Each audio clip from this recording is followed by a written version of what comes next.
자리에 편히 앉아주시기 바랍니다. 주 예수 그리스도의 이름으로 하나님 말씀 증거하겠습니다. 오늘 함께 은혜 나눌 본문 말씀은 창세기 32장 22절에서 30절 말씀 같이 교독하시겠습니다.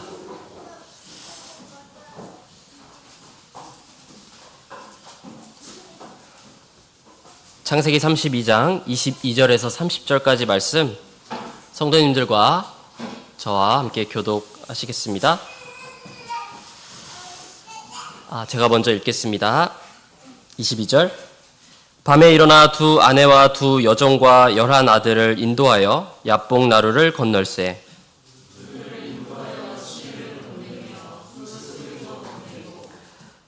야곱은 홀로 남았더니 어떤 사람이 날이 새도록 야곱과 씨름하다가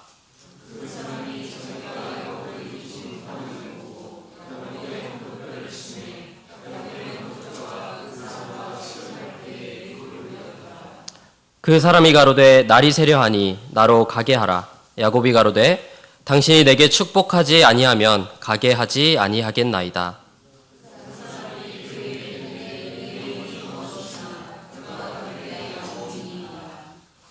그 사람이 가로되 내 이름을 다시는 야곱이라 부를 것이 아니요 이스라엘이라 부를 것이니 이는 네가 하나님과 사람으로 더불어 겨루어 이기었음이니라.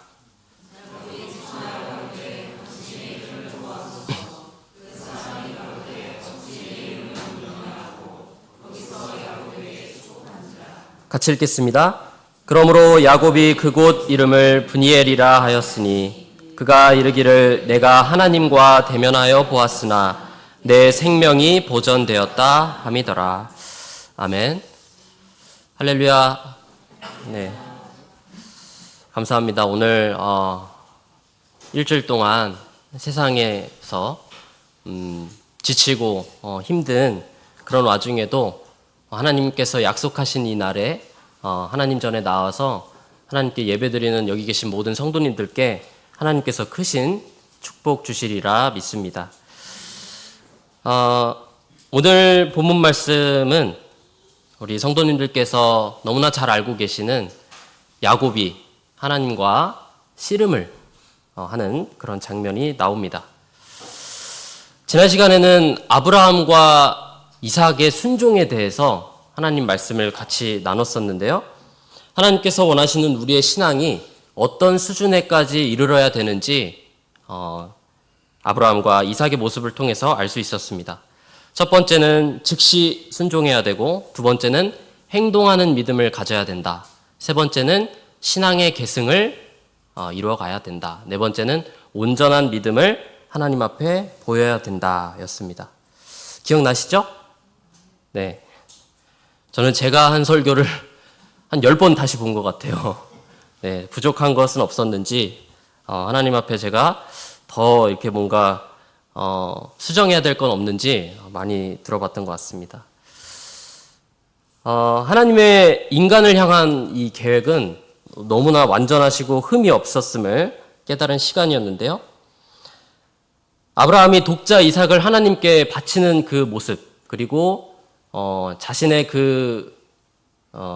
자신을 이렇게 순종하는 이삭 역시도 하나님 앞에 감동적인 그런 모습이었습니다.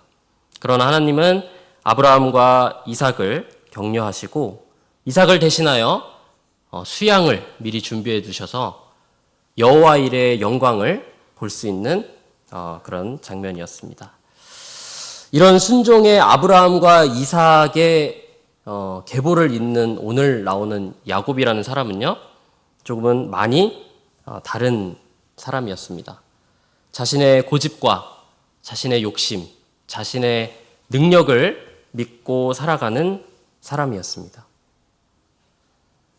그렇기 때문에 누구보다도 세상을 바쁘고 또 생명의 위협을 받으면서까지도 힘든 그런 쫓기는 삶을 살게 되는데요. 이런 고집센 야곱이 하나님의 섭리 아래 놀라운 변화를 하게 되는 것을 우리는 알 수 있습니다. 오늘은 하나님께서 이러한 야곱을 어떻게 변화시켰는지, 하나님의 방법은 무엇인지 네 가지 방법에 대해서 같이 은혜 나누고자 합니다. 첫 번째는요, 하나님께서는 기다리신다는 겁니다. 창세기 32장 6절에서 7절 같이 찾아보겠습니다. 창세기 32장 6절에서 7절 제가 읽겠습니다. 사자들이 야곱에게 돌아와 가로되 우리가 주인의 형 에서에게 이른즉 그가 400인을 거느리고 주인을 만나려고 오더이다. 야곱이 심히 두렵고 답답하여 자기와 함께한 종자와 양과 소와 약들을 두 떼로 나누고. 에서를 만나기 위해서 이 야곱이 행진을 합니다. 행진을 하는데 지금 야곱의 상황이 어떤 상황이죠? 형 에서를 속이고 아버지에게 대신 축복을 받고 하란 땅으로 도망쳤다가 20여 년 만에 다시 고향으로 돌아오고 있는 상황이에요. 그런데 누가 봐도 형 에서가 자신을 가만둘 것 같지 않다라는 그런 생각을 했을 것입니다. 그런 와중에 하나님께서 베델에서 약속하셨던 것처럼 하나님께서는 야곱과 함께 하시고 지켜주신다라는 약속을 하셨었죠. 그럼에도 불구하고 이 야곱은 자기 형 에서가 아직까지도 분을 품고 400인의 이 장정을 데리고 자신을 만나러 오고 있다는 이 모습에서 불안해하는 것을 볼 수 있습니다. 왜 야곱은 하나님께서 함께 하신다는 것을 약속을 받았음에도 불구하고 왜 불안해했을까요? 또 앞서 우리 오늘 본문의 32장의 1절부터 2절까지의 말씀을 보면 하나님께서 하나님의 사자들을 예비해 두신 것을 야곱에게 보여줍니다. 내가 너를 지켜주고 있다. 이렇게 보여줬음에도 불구하고 야곱은 불안하고 초조해합니다. 왜 그럴까요? 그것은 하나님에 대한 믿음보다 자신에 대한 믿음이 더 컸기 때문일 것입니다. 창세기 28장 15절 창세기 28장 15절 말씀 찾아보겠습니다. 성도님들과 저와 함께 같이 읽겠습니다. 시작. 내가 너와 함께 있어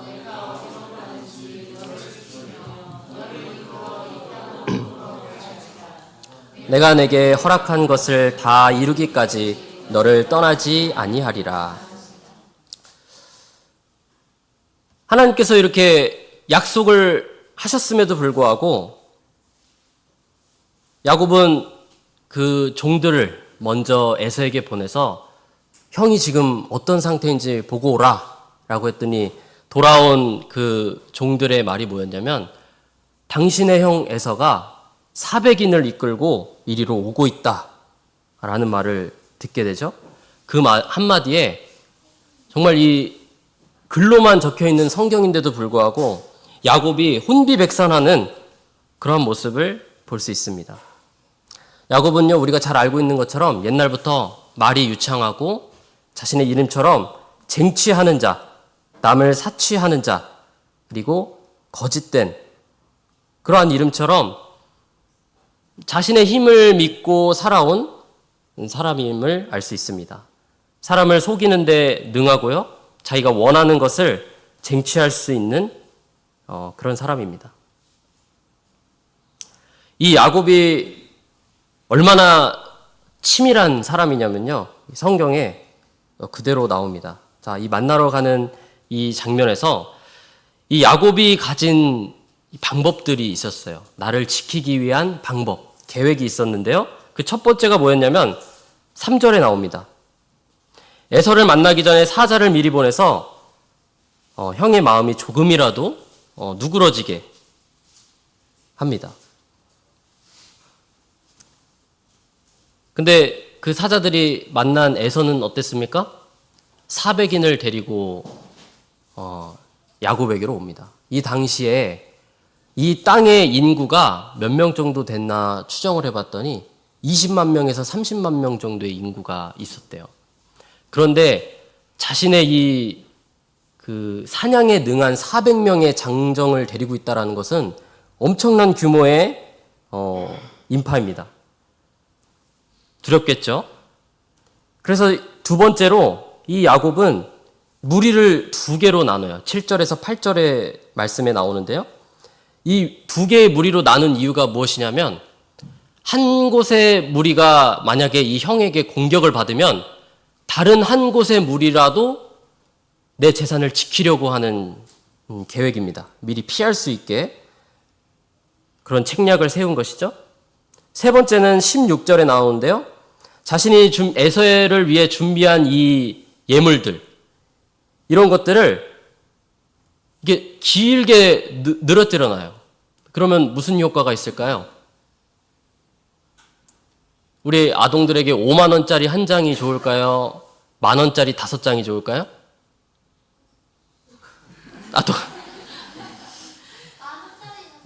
네. 요즘 아이들이 너무 커가지고 제가 너무 옛날 버전으로 설교를 준비한 것 같습니다. 형의 그 다혈질적인 성격을 알기 때문에 이 눈속임을 한 것이죠. 네 번째는 뭐였냐면 17절에서 19절에 나옵니다. 자신의 종들에게 에서를 만났을 때 이렇게 대답하라 라고 알려줘요. 창세기 32장 20절 제가 읽겠습니다. 또 너희는 말하기를 주의 종 야곱이 우리 뒤에 있다 하라 하니 이는 야곱의 생각에 내가 내 앞에 보내는 예물로 형의 감정을 푼 후에 대면하면 형이 혹시 나를 받으리라 함이었더라. 성도님들, 이런 야곱의 이 치밀한 계획을 세우는 모습을 보니 좀 어떤 생각이 드시나요? 저는 살아남기 위해서 정말 애를 쓴다, 그런 생각이 듭니다. 자신의 생명을 스스로 구원하기 위해서 갖은 노력을 하고 있다라는 그런 생각이 들었는데요. 그러면서 든 생각이 무엇이냐면 마치 이것이 나와 우리의 모습인 것 같다라는 그런 생각이 들었습니다. 세상을 살아가기 위해서 그냥 아등바등 살아가는 그 우리의 모습 같았어요. 여러 우리의 계획을 세우고 내가 언제는 이렇게 살고 언제는 무엇을 하고 이러한 철저한 계획을 세워가는 우리의 모습과도 같았습니다. 근데 이렇게 말씀을 드리면 별로 공감을 못 하실 것 같아요. 난 뭐 그렇게까지는 아닌데. 난 그래도 하나님 앞에 기도도 하고 그래도 하나님 뜻을 쫓아가면서 살아가는 것 같은데? 라는 생각이 드실 수도 있는데요. 그런데 여기 나오는 야곱도 하나님께 기도했습니다. 이 치밀한 야곱이 5번째로 한 계획이 뭐였냐면 하나님 앞에 기도하는 거였습니다. 11절에 나오는데요. 내가 주께 간구하오니 내 형의 손에서 에서의 손에서 나를 건져내시옵소서. 내가 그를 두려워하옴은 그가 와서 나와 내 처자들을 칠까 겁냄이니이다. 기도도 해요, 야곱이. 기도도 하는데 온전히 하나님을 의지하지 못하는 것이죠. 왜냐하면 하나님보다 당장 내 눈앞에 닥친 이 400인의 종을 데리고 오는 이 형 에서가 더 무섭거든요. 이것이 마치 우리의 모습과도 같다라는 생각이 들었습니다. 기도는 하지만 내 당장 현실 앞에 두려워하는 모습. 돈 문제도 있을 것이고요. 자식 문제, 가족 문제, 건강 문제, 인간관계 문제, 학업 문제 등등이 내가 믿고 있는 하나님을 의지함에도 불구하고 내 당장 눈앞에 있는 이 현실들이 더 무서운 것입니다. 인간인 우리가 내 스스로 우리를 구원할 수 있나요? 내가 노력해서 내가 하나님 앞에 잘 보여서 하나님께 구원을 받는 것입니까? 하나님께서는 우리가 변화하기를 기다리고 계신 거예요. 하나님께서는 변화될 때까지 기다리시는데 야곱이 스스로 하나님께 진심으로 나아올 때까지 우리가 변화돼서 하나님 앞에 나를 의지하는 것이 아니라 하나님을 의지하고 나아올 때까지 기다리신다는 것을 알 수 있습니다. 신앙생활을 이렇게 이어가고 있는 우리가 때로는 하나님 앞에 잘 하고 있는 것 같지만 당장의 현실 앞에 야곱처럼 그러한 약한 모습을 보이고 있지는 않은지 돌아보게 됩니다. 야곱도 20년이나 라반의 집에서 기다림에 대해서, 하나님의 때를 기다리는 것에 대해서 배웠어요.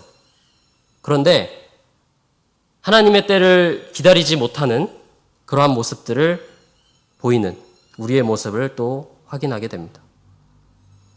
오늘날 저와 성도님들 모두 세상에 그 어떤 걱정과 두려움이 몰려온다고 할지라도 오직 하나님을 두려워하고 하나님을 경외하며 온전히 하나님을 의지하는 하나님의 자녀 되기를 원합니다.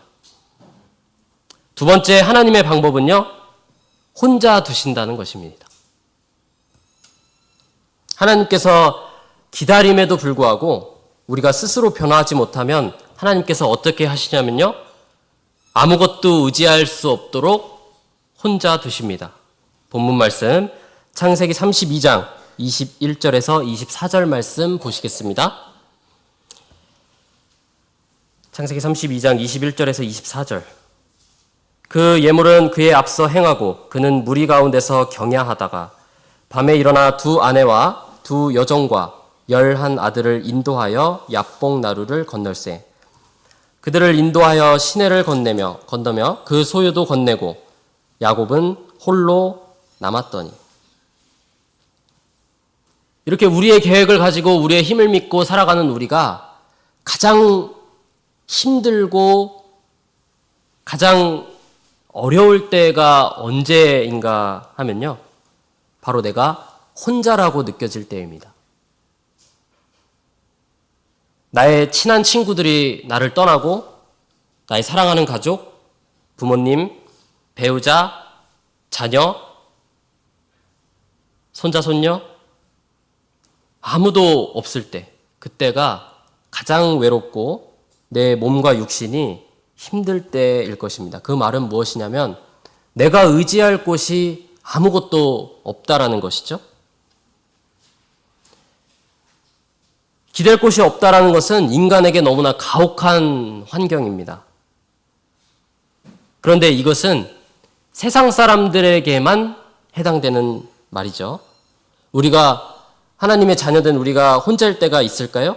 있다면 그것은 착각일 것입니다. 하나님께서는 우리와 늘 함께 하십니다. 요한복음 14장 14절에서 18절 말씀 같이 찾아보시겠습니다. 요한복음 14장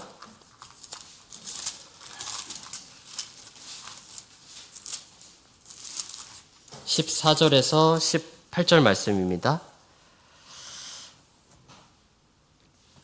같이 교독하겠습니다. 14절에서 18절 말씀. 내 이름으로 무엇이든지 내게 구하면 내가 시행하리라. 내가 아버지께 구하겠으니 그가 또 다른 보혜사를 너희에게 주사 영원토록 너희와 함께 있게 하시리니.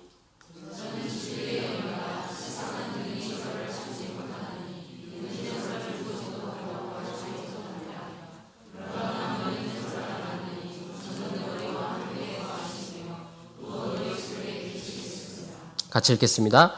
내가 너희를 고아와 같이 버려두지 아니하고 너희에게로 오리라. 아멘. 하나님께서는 우리와 항상 함께 하신다라고 말씀하고 계십니다. 그런데 내가 혼자라고 느낀다라는 것은 인간이 그것을 그저 그냥 느끼지 못한다는 것이죠. 우리가 하나님을 언제 제대로 만나려고 할까요? 내가 힘들 때, 내가 혼자일 때, 그때 가장 우리는 하나님을 만나려고 할 것입니다. 우리 성도님들께서도 그동안의 삶을 돌아보시면 언제 기도를 가장 간절하게 하셨습니까? 가장 내가 힘들 때 하나님을 간절하게 찾았을 것입니다. 그런데 그때가 가장 힘들 때는 보통 내가 혼자라고 느껴질 때, 내가 누구도 의지할 것이 없고 기댈 곳이 없을 때, 아내와 사랑하는 자식까지 먼저 다 떠나보내고 혼자 남은 야곱은 이제야 하나님께 간절히 매달리는 모습을 볼 수가 있습니다. 하나님께서는 우리를 그냥 고통 속에 있게 하려고, 우리를 힘들게 하려고 혼자 두시는 게 아닙니다.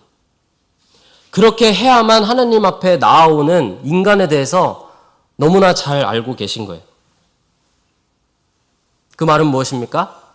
하나님께서는 우리를 만나고 싶다고 하시는 거예요.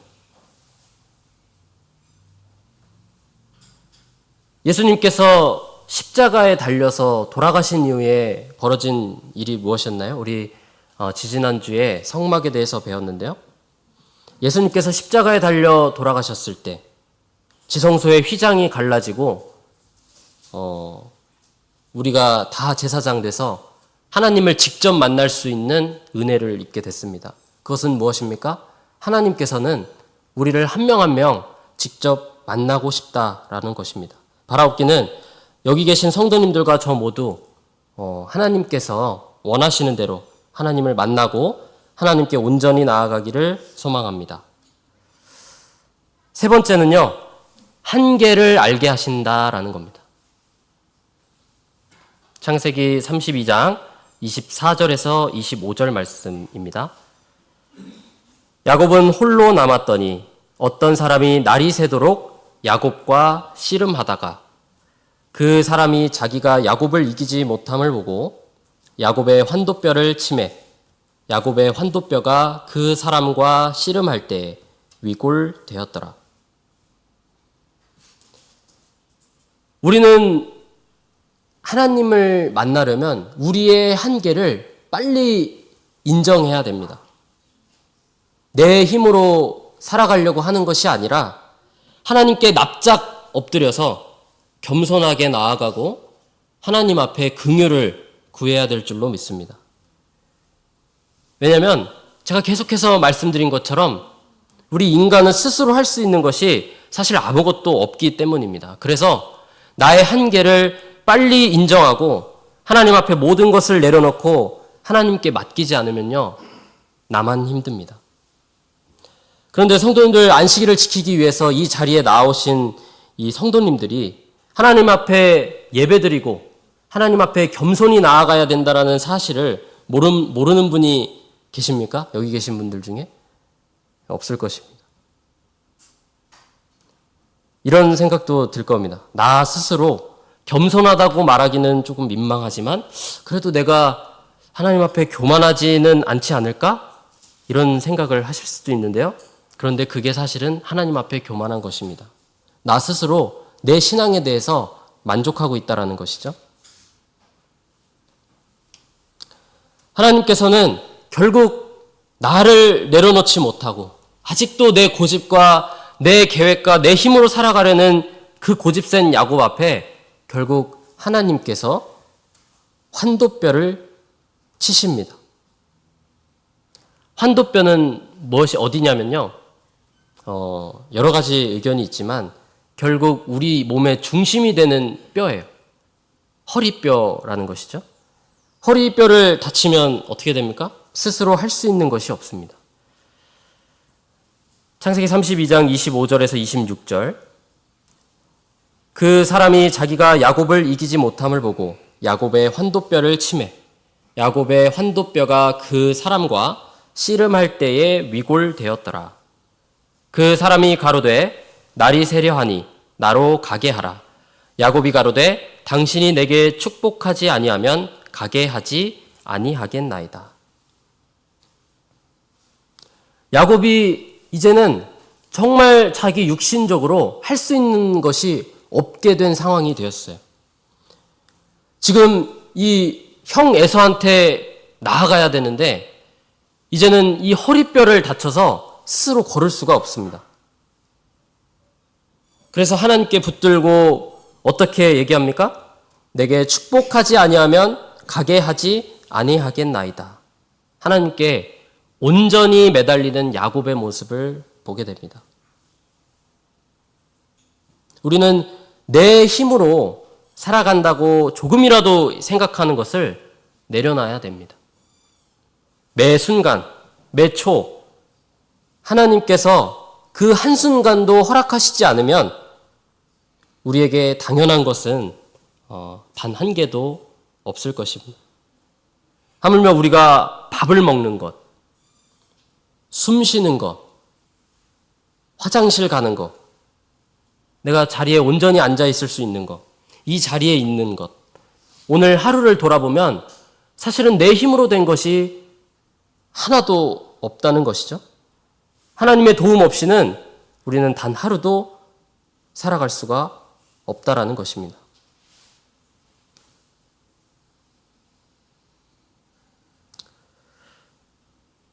특히 이 젊은 청년들이나 이 젊은 사람들은 더욱이 이것을 내려놓기가 쉽지 않습니다. 오늘 하루 정도는 내가 그냥 하나님 도움이 딱히 없어도 내가 살아가는 거 아닌가? 라는 그런 생각이 들 수 있는데요. 저 역시도 그랬던 것 같습니다. 항상 건강에 대해서 자신 있었던 20대 중반의 아니스 형제는 하나님 앞에 크게 환도뼈를 맞은 적이 있습니다. 제가 군 생활하면서 특별히 체력 단련도 많이 하고 해서 몸이 건강하다고 제가 자만했던 것 같아요. 그런데 하루는 어느 날 눈을 다쳤습니다. 눈 이제 부딪혀서 눈이 이렇게 좀 뿌옇게 보였는데 이러다가 괜찮아지겠지라고 했는데 두통이 좀 오더라고요. 그래서 그 국군 병원을 이제 갔습니다. 군의관이 이렇게 보더니 전방출혈이라고는 진단을 했습니다. 이것이 무엇이냐면 눈알이 있잖아요. 눈알 안에 출혈이 생긴 거예요. 그러면 이거는 어떻게 치료를 해야 되나요? 라고 했더니 누우면 안 된대요. 앉아만 있어야 된대요. 누우면은 이 중력에 의해서 그 안에 생긴 피가 이 눈 뒤에 고인 상태로 굳는다라는 거죠. 그래서 이제 피가 요 밑에 있어야 돼요. 눈 속에서. 앉아 있으면 되겠구나 해서 한 달 동안 앉아만 있었습니다. 잘 때도 앉아서 잤어요. 그런데 이때 제가 뭐가 제일 힘들었냐면 이때 갑자기 찾아온 것이 무엇이냐면 원인 불명열이라는 게 왔어요. 말 그대로 원인을 알 수 없는 발열이에요. 열이 그냥 24시간 내내 38도 이상에 있습니다. 이 38도 넘으면은 성도님들 다 이제 경험해 보셨겠지만 이 기운이 없어요, 몸에. 머리도 아프고요. 할 수 있는 게 없습니다. 눕고 싶어요. 근데 아까 뭐였다고요? 누울 수가 없습니다. 그때 제가 할 수 있는 게 정말 아무것도 없었어요. 이 전방출혈은 치료할 수 있는 게 없대. 시간이 그냥 지날 때까지 기다려야 된대. 그렇게 기다린 시간이 한 달이었습니다. 한 달 동안 누워서 잠도 못 자고요. 그냥 집 안에서 가만히 앉아만 있었어요. 그때 도연이가 애기였을 때인데 도연이가 막 거실에서 우는 소리가 들립니다. 그 효주자매가 막 애를 달래려고 하는데 제가 도와줄 수 있는 게 없습니다. 일어날 수가 없어서. 그냥 앉아만 있었어요. 그때 저 역시도 하나님 앞에 매달리는 것밖에는 할 수 없다라는 사실을 깨달았습니다. 하나님께서 광야에서 출애굽한 이 이스라엘 백성들을 왜 40년 동안 광야에서 훈련시키셨습니까? 나만 의지하라는 거예요. 그 아무것도 없는 곳에서 200만 명이 넘는 이 이스라엘 백성들이 살아갈 수 있었던 것은 하나님만 의지했기 때문입니다. 하나님께서는 나의 도움 없이는 너희가 살아갈 수 없다라는 사실을 40년 동안 훈련시킨 겁니다. 그런데 마귀는요, 계속해서 우리가 할 수 있다라고 말해요. 할 수 있다고. 성경에도 나오는데요. 에덴 동산에서 하와에게 똑똑해질 수 있다라고 유혹하죠. 노아와 홍수 이후에 인간들에게 어떤 마음이 생기냐면 다시는 우리가 멸망당하지 않으려면 높은 탑을 지어야 된다라는 생각을 해요. 스스로 구원할 수 있다라고 생각하는 것이죠. 여리고성도 무너뜨렸는데 아이성 같은 이 작은 성은 가뿐하게 정복할 수 있다라는 착각을 합니다. 할 수 있다. 마귀는 계속해서 우리에게 넌 할 수 있어. 너 자신을 믿어. 라고 얘기합니다. 1980년대부터 시작된 운동이 있습니다. 그것이 무엇이냐면 한 번쯤 들어보셨을 텐데요. 뉴에이지 운동이라는 것이 일어납니다. 이것은 결국 무엇을 의미하는 사상이냐면 인간이 최고라는 거예요. 뉴에이지 음악이라는 것들, 이런 것들은 뭐냐면 인간이 이렇게 아름다운 음악을 만들어낼 수 있다는 거예요. 뉴에이지 문화들이 다 인간의 위대함을 나타내는 운동입니다. 마귀는 하나님을 못 만나게 하려고 계속해서 우리 인간들을 스스로 높이게끔 합니다. 우리가 높아지면 높아질수록 하나님을 만날 수 없다라는 것을 마귀는 너무나 잘 알고 있는 것이죠. 그러나 우리는 오늘 본문 말씀을 통해서 무엇을 알 수 있습니까? 우리가 스스로를 내려놓고 낮아지면 낮아질수록 하나님과 가까워진다라는 사실을 알게 됩니다. 우리가 힘이 없어지고 나이가 들어서 의지할 것이 없어지고 내 힘이 약해지고 죽음이 점점 다가올 때 그때 하나님을 간절하게 찾는다라는 것을 우리는 알 수 있습니다. 바라옵기는 여기 계신 성도님들과 저 모두가 낮아짐을 통해서 하나님을 더욱 가까이 하는 신앙생활을 하기를 예수 그리스도의 이름으로 축원합니다. 그리고 이 마지막 네 번째가 가장 중요한데요. 하나님께서 우리를 변화시키는 하나님의 방법. 네 번째는 축복하신다라는 것입니다. 창세기 32장 27절에서 29절 말씀입니다. 성도님들과 같이 읽겠습니다. 27절 시작. 그 사람이 그에게 이르되 내 이름이 무엇이냐? 그가 가로되 야곱이니이다. 물 좀 마시려고 했는데 28절 같이 읽겠습니다. 그 사람이 가로되 내 이름을 다시는 야곱이라 부를 것이요 아니요 이스라엘이라 부를 것이니 이는 내가 하나님과 사람으로 더불어 겨루어 이기었음이니라. 야곱이 청하여 가로되 당신의 이름을 고하소서. 그 사람이 가로되 어찌 내 이름을 묻느냐 하고 거기서 야곱에게 축복한지라. 아멘. 야곱이 하나님을 붙잡고 놓아주지를 않습니다. 여기에는 천사라는 얘기도 있고 하나님이라는 얘기도 있습니다. 그런데 중요한 것은 하나님을 붙드는 야곱의 모습이 중요한 것이죠. 야곱은 이제 하나님께 붙들고 하나님 나를 축복해 주시지 않으면 자신이 살 수 없다라는 것을 고백하고 있는 장면을 보게 됩니다. 자신의 이름대로 하나님을 의지하고 살아가려는 이 야곱, 자신의 힘과 능력으로 아등바등 살아가려고 하는 그 고집스러운 야곱이 이제는 하나님을 붙들고 나를 축복해 줄 때까지 놓아주지 않겠습니다. 하나님께 매달리는 모습을 볼 수 있습니다. 그런 상황에서 하나님이 그 이름을, 야곱의 이름을 알면도 불구하고 다시 한번 너의 이름이 무엇이냐라고 묻습니다. 그리고 이제는 너의 이름처럼 살지 말고 이스라엘로 살아가라고 말씀하고 계십니다. 이스라엘의 뜻은 하나님께서 너와 함께 하신다. 너를 지켜주신다. 너의 삶을 주관하신다라는 뜻입니다. 이제는 너의 힘을 의지하는 것이 아니라 내가 너를 지켜줄 테니 나를 의지하고 살아가는 사람이 되라 라고 하나님께서 축복하신 것이죠. 그런데 저는 이 말씀을 묵상하면서 어떤 부분이 또 은혜가 됐냐면 내가 사람인데 하나님과 겨루어 이겼다라고 하는 이 표현이 가만히 묵상하다 보니까 저에게는 너무나 은혜로운 말씀이었습니다. 하나님은 절대 지지 않는 존재죠. 누군가에게 지는 존재가 아닙니다. 그런데 이 야곱의 성향을 너무나 잘 아시는 이 하나님께서 그래, 네가 나를 이겼다 라고 표현해 주시는 거예요. 너의 그 간절한 기도를 내가 들어주겠다 라고 위로하는 그런 하나님의 마음이 느껴졌습니다.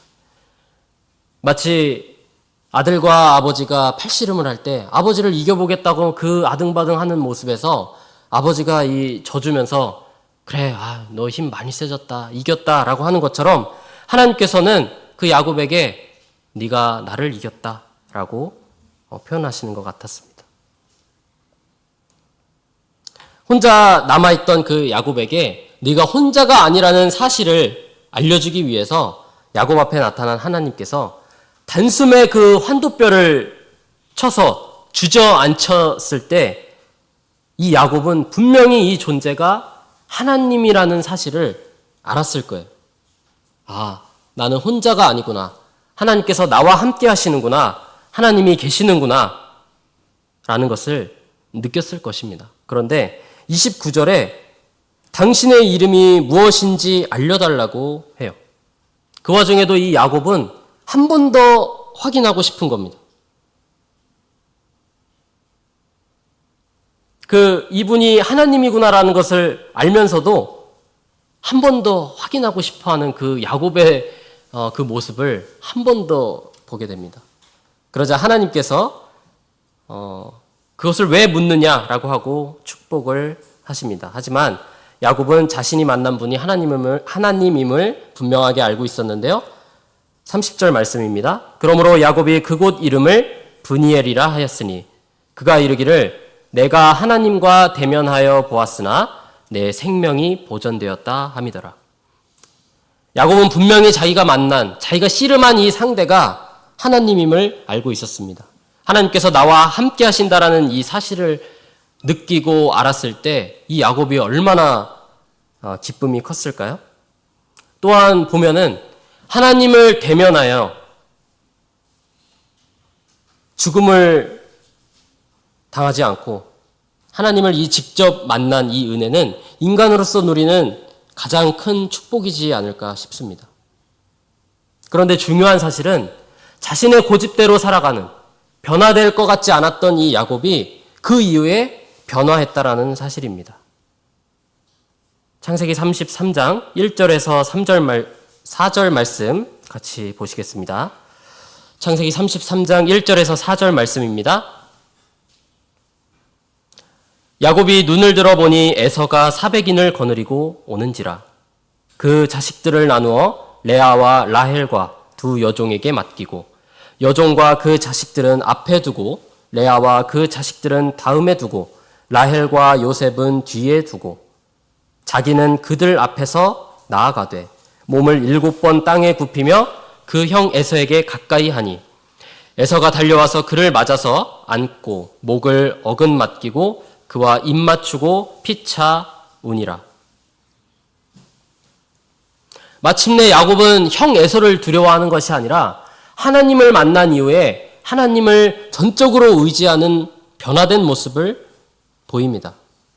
자신이 그토록 두려워했던 그 에서를 만나는 그 상황에서 하나님께서 이 허리뼈를 쳐서 스스로 도망칠 수도 없는 상황을 만들었는데 이 야곱은 이제 스스로 도망갈 수도 없는 상황이 됐음에도 불구하고 에서를 만나러 가는데 아까 앞에 나왔던 것처럼 가는 다른 모습을 보이죠? 그전에는 자신이 가장 뒤에서 무리의 뒤에서 나아가려고 하다가 이제는 가장 앞에서 형 에서에게 나아가는 모습을 보게 됩니다. 하나님을 의지하여 그 두려운 현실 앞에 하나님을 의지하여 나아가는 모습을 볼 수 있습니다. 그리고 놀라운 사실은 무엇입니까? 20년 동안 그 분을 품고 살았던 그 형 에서가 인간의 생각으로는 저 분을 누그러뜨릴 것 같지 않은데 이 동생 야곱을 만나자마자 한 행동이 무엇이었습니까? 하나님의 놀라운 은혜죠. 입맞추며 야곱을 용서하는 모습을 보게 됩니다. 이것이 하나님이 우리를 변화시키는 네 가지 방법입니다. 하나님께서는 우리를 단련만 시켜서 우리를 변화시키시려고 하는 것이 아니라 결국은 마지막에 하나님께서 준비하신 축복을 하신다라는 사실이에요. 그 축복을 맛본 인간은 그 어떤 인간이라도 하나님 앞에 변화한다라는 사실입니다. 사랑하는 성도 여러분, 우리는 세상을 살아가면서 수없이 많은 어려움과 고통을, 역경을 마주하게 됩니다. 그런데 그 속에서도 하나님은 우리의 힘으로 그것을 이겨내려고 하는 그 모습을 바라는 것이 아니라 하나님 앞에 나와서 하나님과 교제하기를 원하고 계세요. 십자가의 사랑을 통해서 지성소의 휘장을 없애시고 우리에게 성령을 주시고 직접 만나고자 하시는 하나님의 마음을 깨닫기를 원합니다. 오늘날 우리는 그 어떤 하나님의 은혜보다 놀라운 은혜를 체험하고 있습니다. 하나님의 영이 우리 각각의 안에 거하신다라는 사실이죠. 과연 우리는 이 축복을 누리면서 얼마나 이 사실에 대해서 감사하며 살아가고 누리고 있습니까? 내게 있는 성령을 외면하고 아직도 하나님을 멀리서 찾고 하나님 어디에 계신지 하나님을 찾고 있는 모습을 보이진 않습니까? 오늘 나온 이 야곱의 모습은 사실 우리의 모습일지도 모릅니다. 내 힘으로 살아가는 야곱의 신앙이 아니라 하나님께서 주신 이름 이스라엘로 살아가는 저와 여러분 되기를 예수 그리스도의 이름으로 축원드립니다. 잠시 묵도 드리겠습니다.